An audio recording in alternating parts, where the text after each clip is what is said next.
Este es el proyecto final del Diplomado de Género. Este proyecto hace parte de la Escuela para la Gobernanza y la Igualdad de Género, iniciativa de la Alcaldía de Medellín que ejecuta la Universidad Nacional, sede Medellín. El día de hoy hablaremos de la transexualidad. Entonces se busca profundizar sobre el tema de la transexualidad como una muestra de la diversidad humana, buscando el conocimiento dentro del personal de salud.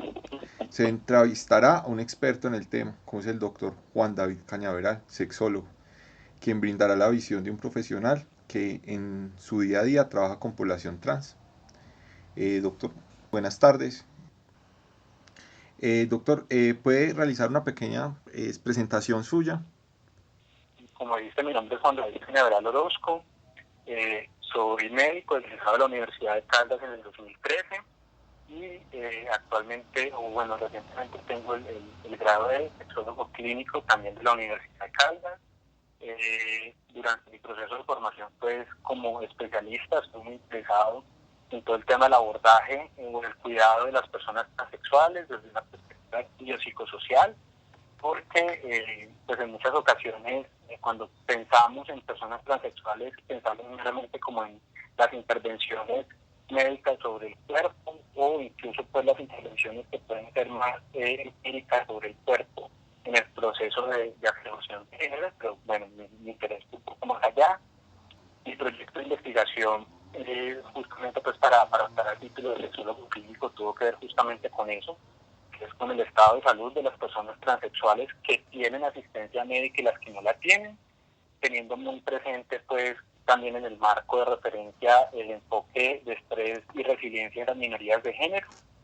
También en mi proceso de formación hice una profundización, una estancia formativa, es el nombre oficial que tiene el Ministerio de Salud español, una estancia formativa con el Hospital Universitario Ramón y Cajal en Madrid, en la unidad de identidad de género, donde pues justamente se hacían las intervenciones tanto psicoterapéuticas como endocrinológicas y de ajuste pues al proceso que experimentan las personas. Se hacía el enfoque clínico en este hospital universitario y ya las intervenciones quirúrgicas se hacían en un hospital que queda cerca, que se llama el Hospital de la Paz, pero pues en ese sí no estuve.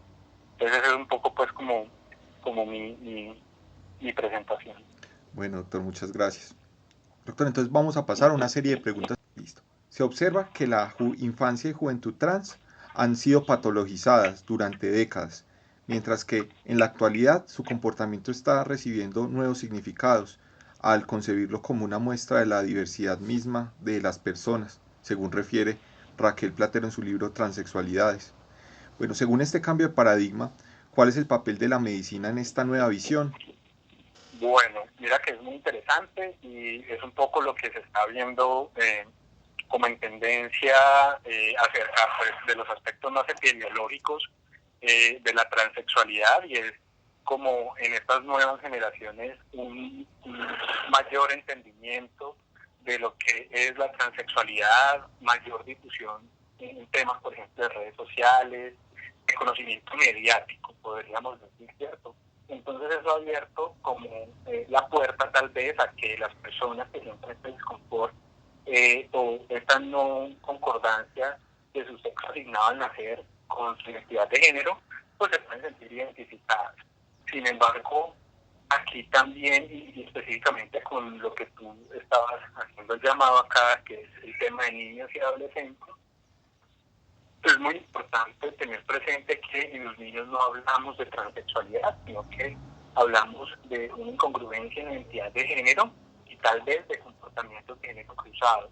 Es importante esto porque lo que se ha observado es que los niños que tienen comportamientos de género cruzado, pues aproximadamente entre el 60 y el 80% de estos niños no persisten como adultos transexuales, ¿cierto?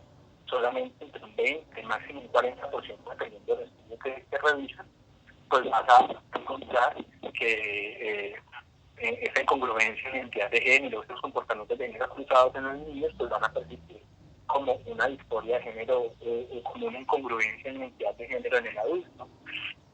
Entonces es muy importante sobre todo también el tema del abordaje, y está acerca de tu pregunta, de cómo entiende o cuál sería el aporte, y no solo de la medicina, sino de las ciencias sociales, incluso la psicología, la sociología, y es entender también porque uno tal vez puede observar en movimientos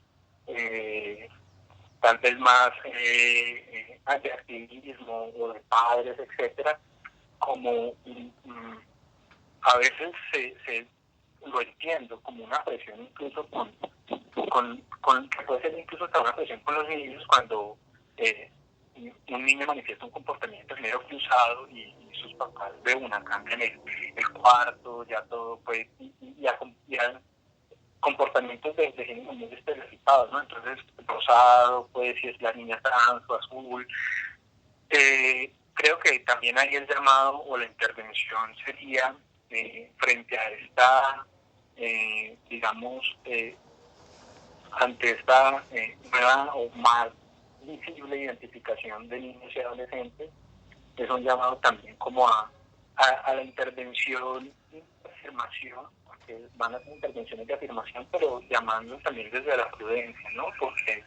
Porque también recordar que no todos los comportamientos de género cruzado necesariamente van a ser un adulto trans. La mayoría de estos adultos a veces manifiestan es un tema de orientación, que bien puede ser de una orientación homo o bisexual, pero entonces ese pienso yo que sería como la intervención llamado desde la ciencia frente a los activismos, ¿no? Frente al acontecimiento de que más personas y cada vez más jóvenes y niños están identificando o están manifestando comportamientos de género cruzado. Está bien, doctor. Otra pregunta. Nuestra pues, sociedad, ¿cierto?, presenta roles de género que pueden describirse como rígidos y se asumen como leyes indiscutibles, ¿cierto? Los jóvenes y las jóvenes adolescentes deben enfrentarse con un tema fundamental para definir su identidad, que es el rol de género sin un acompañamiento y sin información adecuada. Se tiene la creencia de que temas como la sexualidad, la identidad de género y los roles de género son temas de adultos. Entonces, pues pregunto, ¿con qué frecuencia se atienden adolescentes y jóvenes que presentan discordancia con su identidad de género que puede llevar, cierto, a que requieran acompañamiento médico, psicológico?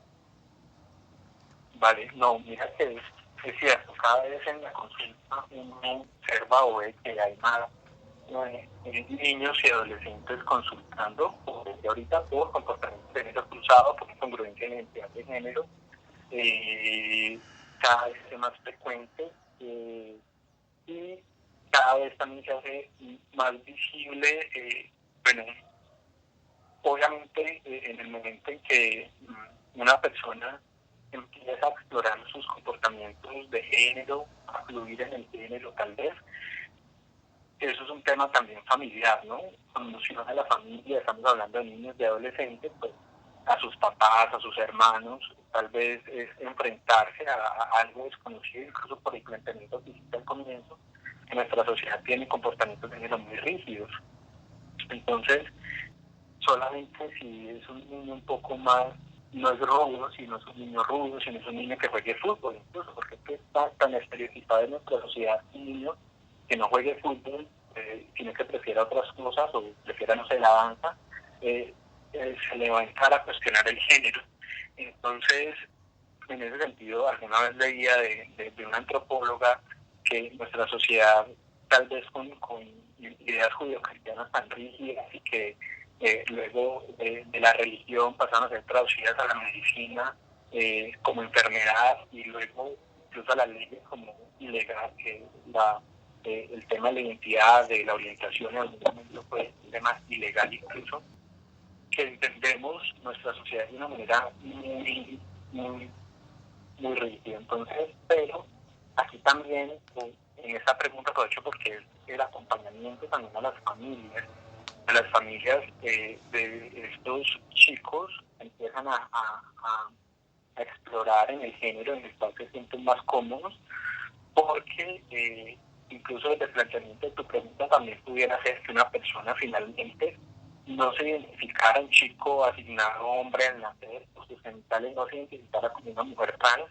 sino que se identificara como un género fluido. Pero eso angustia mucho incluso más a los a las familiares, a los padres, ¿cierto? Porque entonces, bueno, ¿y usted qué es?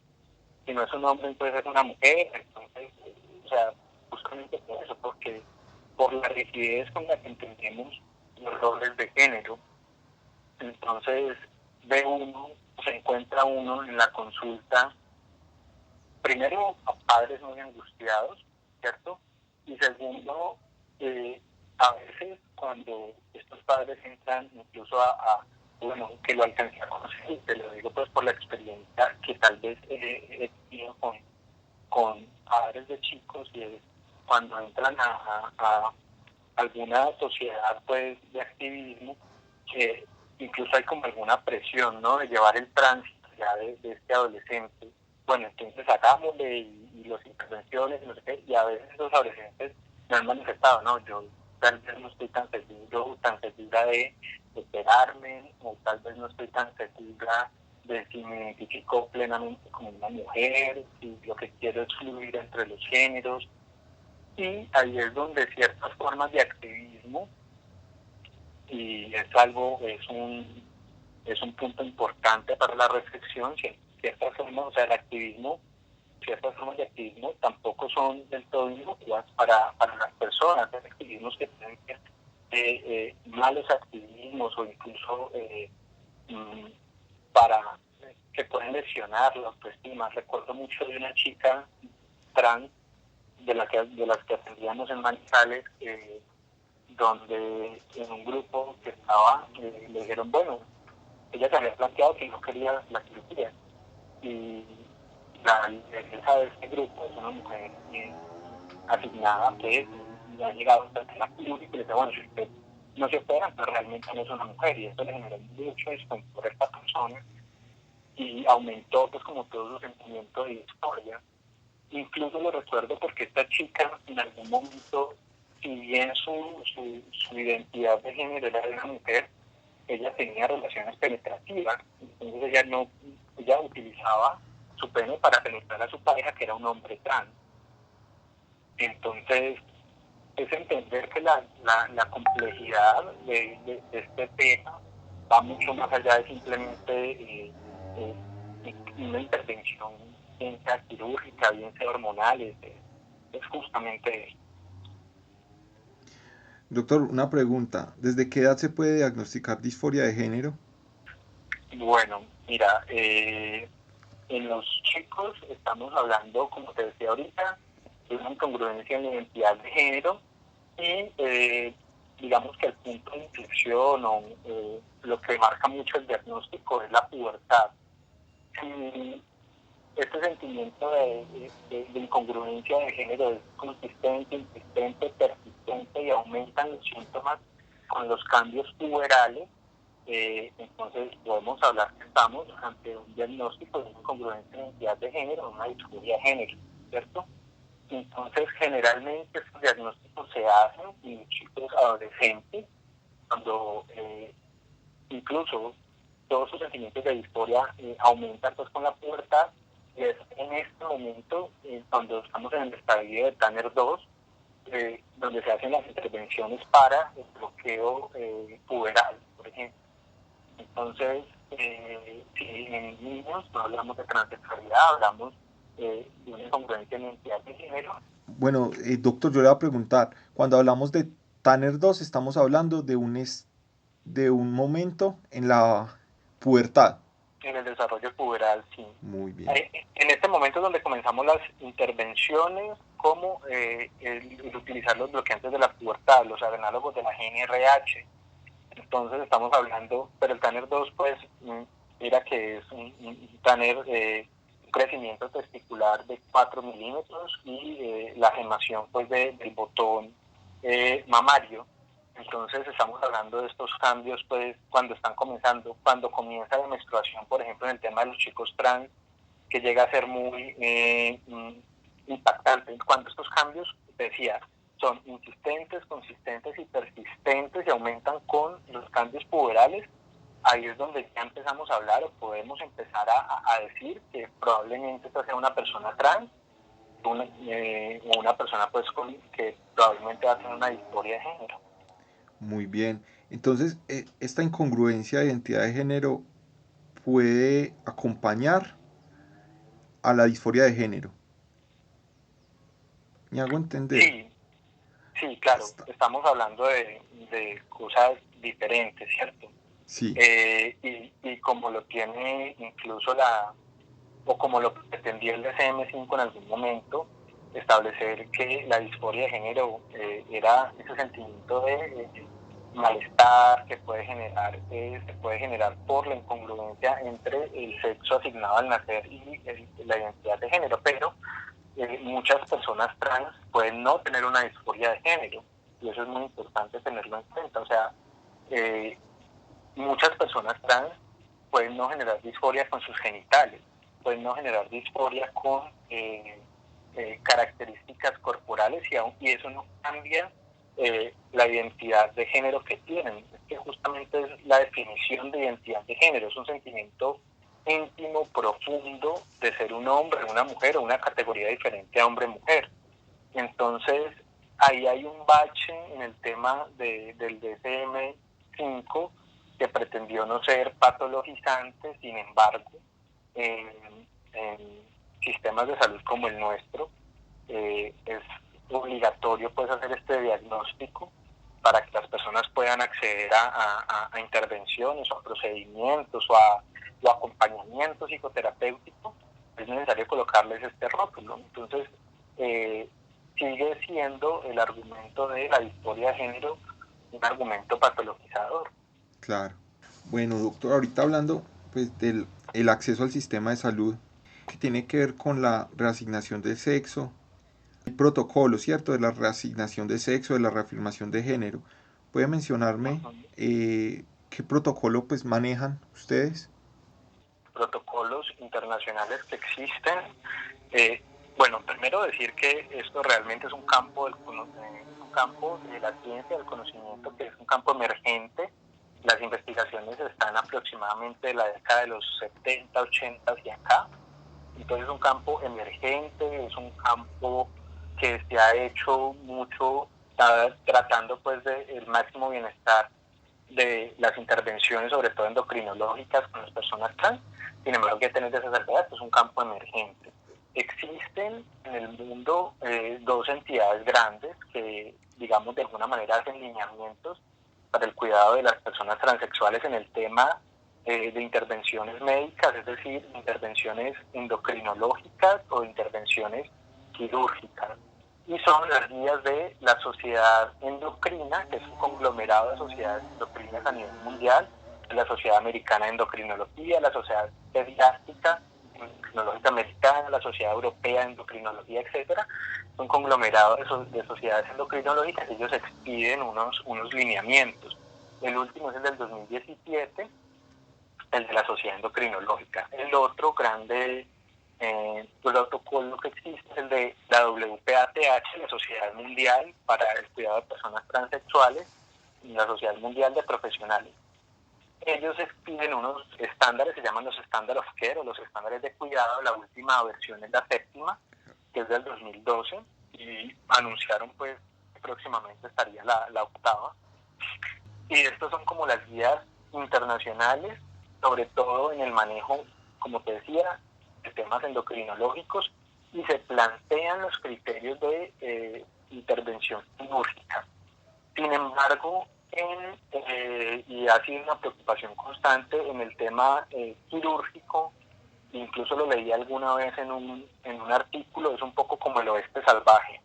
O sea, no existe de alguna manera técnicas estandarizadas o que digan, o formación estandarizada. Entonces, por ejemplo, el tema de asignación femenina, lo más utilizado es la inversión peneana o las intervenciones que utilizan el sigmoide. Sin embargo, ha sido una constante, sobre todo los residentes de cirugía plástica, por ejemplo, americanos, de que no existen formación específica, que no existe. Se ha vuelto un poco el oeste salvaje el tema de las intervenciones quirúrgicas. Existen los reportes, pero en el tema quirúrgico sí no existe como algo, unas guías que digan, bueno, esto es lo que se hace, estas son las intervenciones puntuales que se van a hacer. incluso eso está el tema lo conocí en España, para las mujeres que nacen con agenesia vaginal, que se hacen unas vaginas de células madre, lo están utilizando allá, también para el tema de intervenciones en mujeres trans, y acá el tema de la vaginoplastia con piel de tilapia, que es un poco experimental, pero ya lo están haciendo. Entonces, es un poco eso, ¿cierto? Existen esos protocolos, esas guías internacionales que se plantean como criterios de inclusión, exclusión, que se plantean cuándo es más óptimo hacer una intervención quirúrgica o cuándo no. Que se cumplan, Jeffrey, ahí está el tema, porque realmente uno se encuentra de todo, ¿cierto?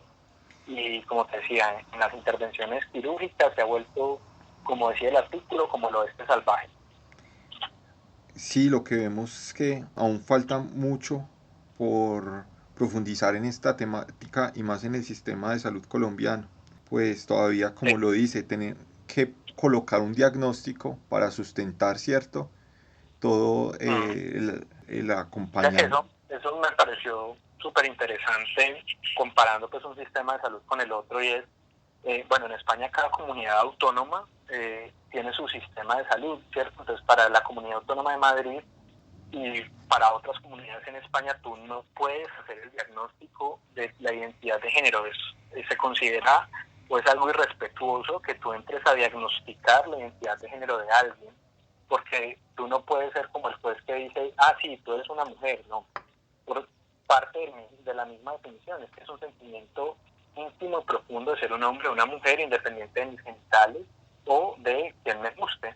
Entonces, y eso, y en el sistema de salud nuestro, pues en pañales totalmente, en pañales, primero desde que no existe una guía del ministerio, que debería existir, así como existen guías claras de cómo manejar la diabetes, la hipertensión en PIP, de cuándo se hacen, por ejemplo, el acompañamiento en el tema de controles prenatales, que son guías claras y que el médico de información las debe conocer.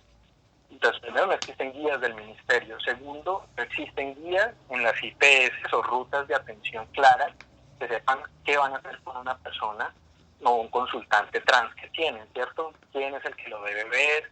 No existen unidades. Bueno, existe la unidad del Hospital San José, unidad del hospital, de la Fundación Valle del Lili en Cali, que está más en niños y adolescentes, pero fuera de esas dos, y aparte las dos en instituciones privadas, tú no tienes ninguna otra unidad que esté formada o que esté con la intención del cuidado de personas transexuales en el país. Entonces, en nuestro sistema de salud, totalmente en pañales. Doctor, ¿cuál fue la primera unidad que mencionó? La unidad del Hospital San José en Bogotá. Ok. Sí, doctor, pues nos falta mucho. Lastimosamente la única manera para lograr un acompañamiento, ¿cierto? Con las personas trans es pues, diagnosticar, ¿cierto? Por ejemplo, en España, de donde es Raquel Platero, que ha profundizado mucho en este tema de las transexualidades, ella plantea que las personas trans, pues, esto no es un problema médico, ni social, ni psicológico. La visión, ¿cierto?, de que nosotros tendríamos que realizar un acompañamiento y pues basado, ¿cierto?, en la autonomía de la persona. Claro, es difícil, es complicado y, como te digo, o sea, también parte de una voluntad política, primero, que debe tener el Ministerio de Salud, que debe tener unas guías claras para el acompañamiento de las personas transexuales y donde se establezca, por ejemplo, que no es necesario el diagnóstico. Es que si tú lo dejas